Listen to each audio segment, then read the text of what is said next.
Okay, y'all. So Chippy is out here trying to get some. Rio is out here trying to get some get back. And London is out here trying to get her groove thing back with LoJack out of all the people. Where is Dale Graham when we need him, y'all?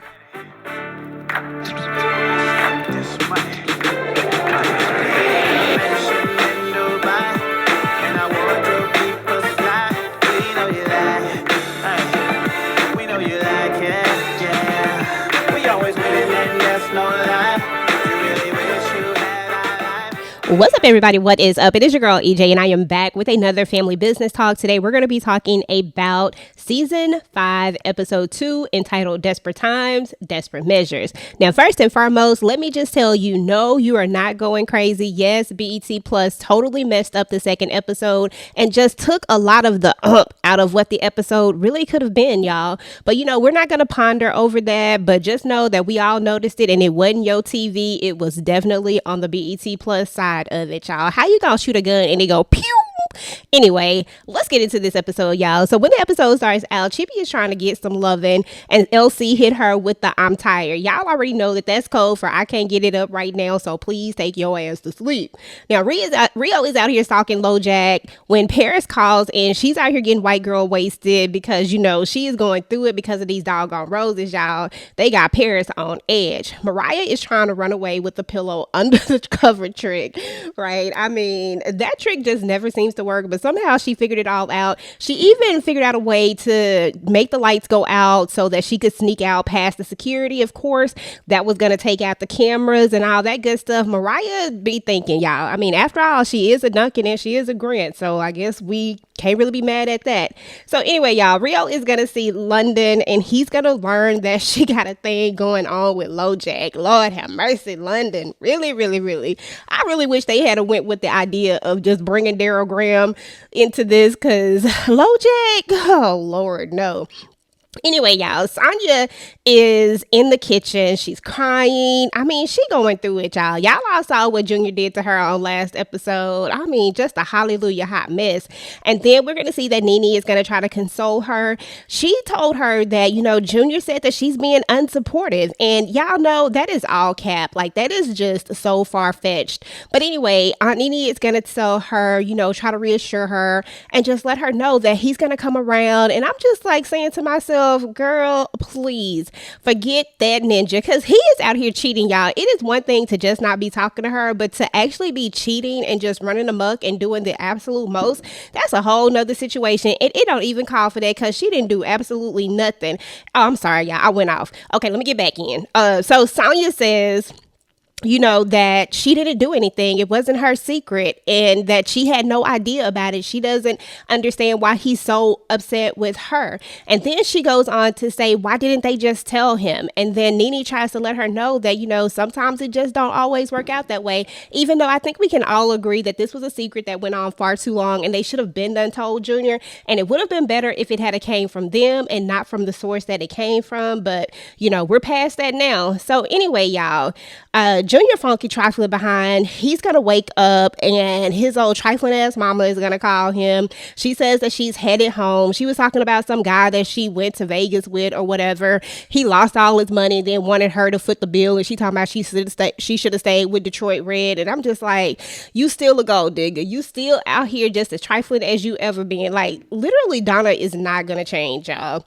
So anyway, y'all, he's going to wake the girls up and tell them they got to go. They talking about, you stay with your mama. Yes, he stayed with his mama. He ain't got his own place. Junior ain't ish.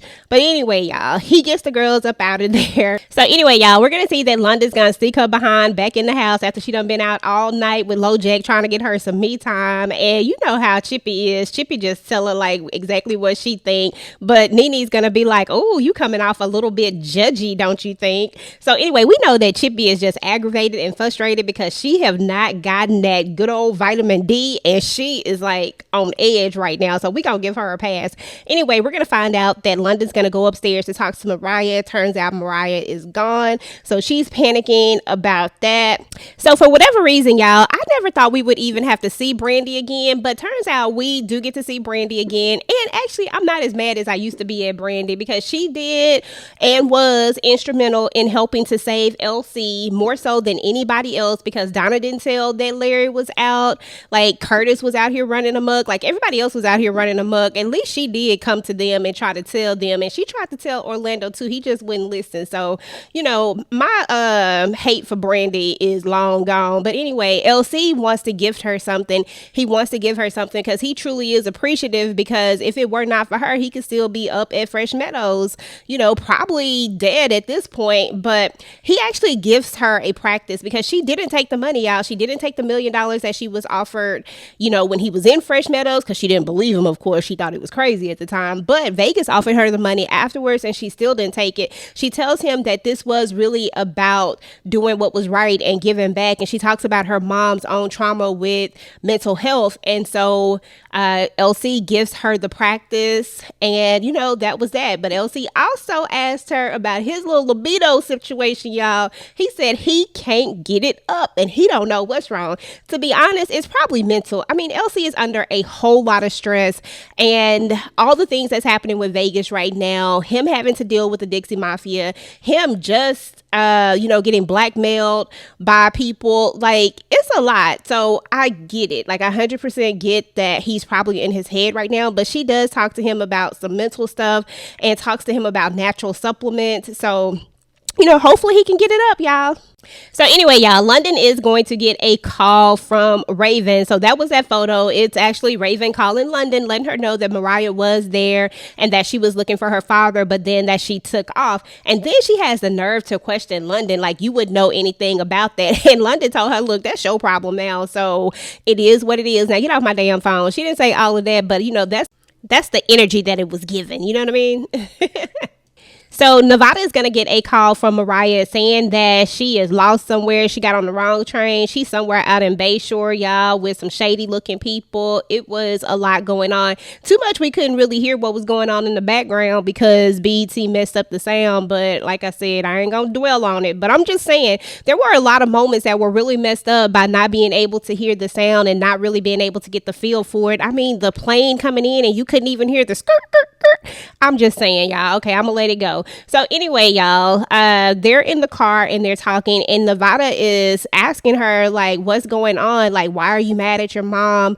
And things like that. And then she finally just tells him that she thinks that her mom unalived her father and that she knows that her mom doesn't like her father. She used the word hate. I was trying not to use such a strong word, but I mean, it is what it is. Everybody hate Harris. I know I hate him. I know y'all probably hate him too. Drop down in the comments if you hate Harris. So anyway, y'all, Nevada reassures her that, look, London would never kill him because she loves you too much and that would break your heart. He says that's not something that she would do, but I ain't saying that it ain't something that nobody else would do, but it's not something that she would personally do. He didn't say all that, yeah, but that's what I was getting from that. So anyway, y'all, Brandon and Roman are going to be talking, and Brandon is going to say that his mom want him gone, that he want him as far away from Roman as possible because Roman is a bad influence, and that he has to go because of this whole situation with the Duncans, and that he don't need to be nowhere around, so they sending him away. I mean, the Duncans' reputation, I'm just saying, and Roman doesn't seem to know anything about them, so of course he like, man, what is all of this about? And he looks up the Duncan Motors, and he looks at the picture of Chippy, and he's like, she looks so nice. Like, what are they talking about? Then we're going to see that Roman's auntie is going to come up in there. When Roman's auntie comes in, her name is Coretta. She tells him that, you know, she had to come in and take a shower. Apparently, Roman's mom is in the hospital, right? And she needs a transplant, but they don't have the money for it. It's super expensive. And she tells him that, and he says that he's going to get the money. She tells him, don't do anything stupid. Don't do anything crazy. Now, he says that he's not going to, but you already know that's code for I'm going to do it anyway. So meanwhile, y'all, Little Vegas is out here picking up Orlando, and Orlando wants to go see Junior because he doesn't want to answer the 5011 question that he knows he's going to have to answer if he goes and talks to his mom or his dad or Vegas or anybody else, because we all know that he got a situation going on too, and it's a lot of questions that need to be answered, but you know, that's for another day. He wants to go speak to Junior. He wants to see what's going on because he's been ghosting him. Now, remember, remember, Orlando was the one that wasn't here for all of the shenanigans. He was actually, at the hospital, I think it's in California, if I'm not mistaken, with little Orlando. So although he's heard what's went down, he wasn't here for all the shenanigans, y'all. So anyway, Nevada laughs and says, if you want to see him, all you got to do is go to the Hellfire Club. He said he went from a bronze member to a platinum member in less than a month. I said, damn, Junior. So anyway, Orlando gets there and he tries to talk to him, and he says that he doesn't want to have a conversation with you Duncans. I said, Junior just need his ass whooped. If Junior wasn't so doggone big, y'all, I'm saying, like, I feel like Orlando could just trip him down and then 1-2 to the gut. He needs to use some of that chi training in order to, disarm Junior and get him down, put an arm behind his back and make him scream mama, so he'll let him up or something, because Junior acting a whole fool. So anyway, they go back and forth. Junior is all like, how would you know, like, everybody wants me to be okay, but how would you feel? Well, we want you to feel like you don't have to be a jerk to your wife, that you don't have to act crazy and talk stupid to people, because didn't nobody else do anything to you? Like, none of these people did anything to you. Only people who kept the secret from you was your mom that raised you, and your father, and your mama who gave you up. So be mad at them, but no, you only want to be mad at 2 of them, and you want to act like the other one didn't do anything. And then you want to be mad at your whole entire family when they had nothing to do. You actually called your family fake. What did any of them do to you for them? Okay, let me bring it back, y'all, because every time I think about this situation, I get ready to go in again. Let's stick to the recap. So anyway, they have that conversation. Orlando lets him know, like, look, I love you. We're going to love you. And he assures him that they going to spin the block on this conversation again. Junior try to say no, but he say, oh yeah, it's going to happen. So anyway, y'all, Chippy and Nene finally have that conversation, and Chippy talks about how her and LC have not been getting it on in the bedroom, and she talks about how they have an incredible sex life even at their ages. And Nene was just like, well, y'all, we getting old. I mean, she don't say it like that, but that's exactly what she said. And then she asked her about him trying Viagra, and she said, girl, I tried it. I crushed up a whole pill and put it in his blueberry cobbler. I said, let me find Chippy out here drugging LC, y'all. Anyway, apparently it didn't work. She says they make a joke, and Nene tells her she gonna have to get a rabbit, and then Chippy says, yeah, I'm gonna have to get one of them roses. I said, if they do not stop. So anyway, y'all, LC is actually having a small little conversation with little LC, talking about this all his fault because he had to get that ginseng, that supplement that Brandy told him to get. So anyway, KD is going to give him a call and tell him that Jonah wants to meet up and that it's all set. Meanwhile, we're going to see that Roman is going to go to Darnell, and he's going to tell him that he needs to get some work from him. Darnell already looked like he is going to be a character. He looked like he's going to be somebody that Roman is going to get into some trouble with.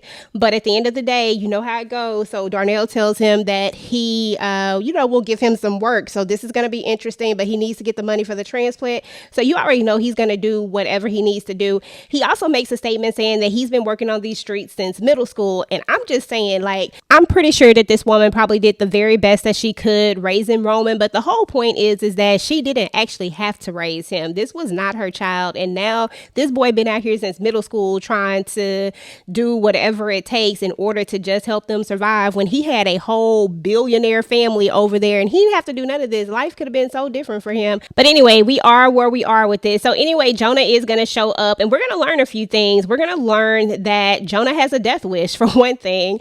And LC is going to say, you're Catfish's boy, and tells him that he looks just like him. I assume Catfish is probably one of the original people that he made this agreement with. Now, we still don't know exactly what the full agreement is, but we do know the agreement was broken, and that this is the reason why Jonah is out here blackmailing him. He wants $5 million from him now, but he also wants $1 million a month for him. And he asked LC, like, how much, is it worth for the life of your children? And of course, that did not make LC want to be softer. Instead, it made LC pull out the blicky, and all I can say is that Jonah got a pew and he was gone, y'all. So there's that. So now LC has one body down from these people that are trying to get back at him, or trying to extort him rather. So we're going to see how this plays out, because we know that LC is going to go on a mission of getting rid of them. He actually even says, like, I'll just have to take them out one by one. So This is certainly going to be good. So anyway, y'all, he gives Chippy a call before he's headed home and tells her to go upstairs and put on something sexy because when he get home, he's going to be hungry and not for no food. So Chippy is excited, y'all. Chippy is like, wait a minute. She's like a little girl, you know, like a little school girl, like a little kid in the candy store. I guess these are all bad analogies for what we talking about, huh? So anyway, y'all, let me just move on from that. So anyway, y'all, LC does what he has to do, and you know, it is what it is. So that's where this episode ends, y'all. Let me know what y'all thought about this episode. What did y'all think about the whole thing with LC having to off Jontha for trying to extort him? Because that wasn't going to end. I don't blame him. That was just something that was going to keep going and going and going, and he would have ended up telling on LC regardless of how much money he ended up getting from him. What do y'all think about Harris? Is Harris really up out of here, or is Harris still on the run somewhere, or do y'all think that they took Harris out? And last but certainly not least, what do y'all think about the Roman character? I actually think he is pretty cute, y'all. I think that he makes a great Duncan. I really didn't picture this for him. I thought that the character Rio would probably be doubling as himself because the character was supposed to look very similar to him. It was supposed to be like a case of mistaken identity. But I do like this concept better, and I like this idea better of it being somebody who doesn't look exactly like them. So I'm ready to follow this story, y'all. I'm with it. I think they're gonna execute it pretty well. I just need BET to get their stuff together and go ahead and get the sound correct, because they cannot be messing up our show like this, y'all. They really can't. Anyway, y'all, if you like the video, make sure to go ahead and like, share, and subscribe to your girl channel. Turn your notifications so that you do not miss out on any of my future The Family Business Talks. Meanwhile, YouTube says you just might like this video next, so go ahead and take a look. Until next time, guys. Peace.